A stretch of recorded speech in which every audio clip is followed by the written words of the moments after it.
بسم اللہ الرحمن الرحیم۔ السلام علیکم۔ بین الافغانی کانفرنس بدھ کو روس کے دارالحکومت ماسکو میں شروع ہوگی، جس میں افغان طالبان نے بھی شرکت کا اعلان کیا ہے۔ 2 روزہ کانفرنس میں افغان سیاستدان اور سابق جہادی رہنما بھی شریک ہوں گے۔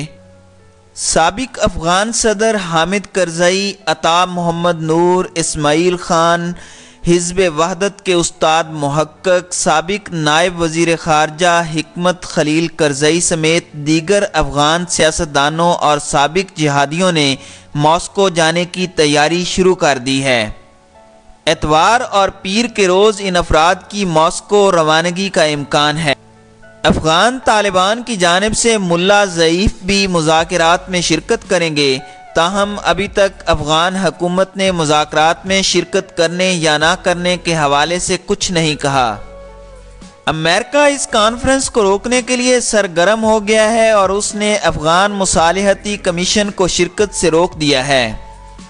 اطلاعات کے مطابق روس نے بدھ اور جمعرات کو افغان طالبان اور افغان سیاستدانوں کے درمیان ایک بین الافغانی مذاکرات کا انعقاد کیا ہے۔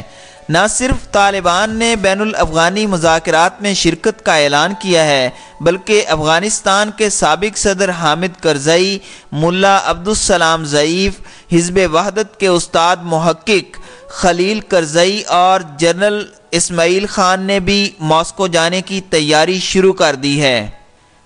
پہلی بار طالبان افغان سیاسی جماعتوں اور سابق جہادیوں کے درمیان براہ راست مذاکرات ہوں گے۔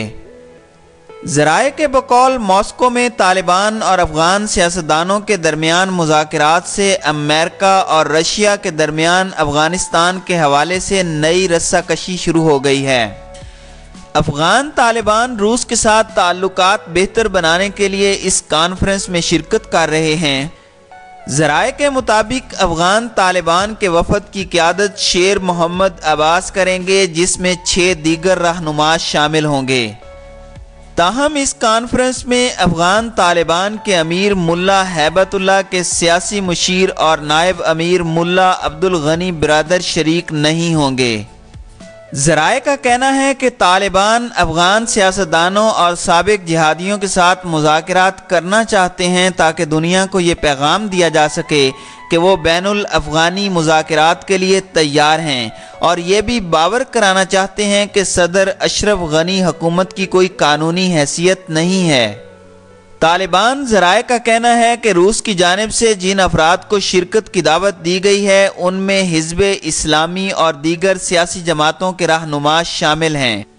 ذرائع کے بقول ماسکو کانفرنس میں طالبان کی شرکت سے واضح ہو گیا ہے کہ طالبان وسیع تر سیاسی اور فقہی ہم آہنگی کے خواہاں ہیں، جبکہ حزب وحدت کی شرکت سے ایران بھی خوش ہوگا۔ ذرائع کے بقول سیاسی رہنماؤں اور سابق جہادی تنظیموں کے ساتھ مذاکرات سے طالبان اشرف غنی حکومت کو تنہا کرنے میں کامیاب ہو گئے ہیں۔ افغان حکومت نے تاحال ماسکو کانفرنس میں شرکت کا فیصلہ نہیں کیا، تاہم قوی امکان ہے کہ افغان حکومت کا کوئی نمائندہ ماسکو نہیں جائے گا۔ ذرائع کا کہنا ہے کہ طالبان کی جانب سے ماسکو کانفرنس میں شرکت کا ایک مقصد یہ بھی ہے کہ افغان حکومت کو نہ صرف تنہا کیا جائے، بلکہ حامد کرزئی اور جنرل اسماعیل خان جیسے افغانی حکومت کے حامیوں کو بھی حکومت سے دور کیا جائے۔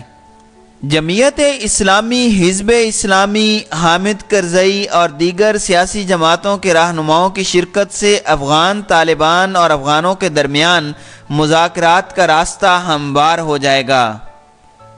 پہلی بار افغان طالبان کی جانب سے سابق سفیر ملا ضعیف بھی ان مذاکرات میں حصہ لے رہے ہیں۔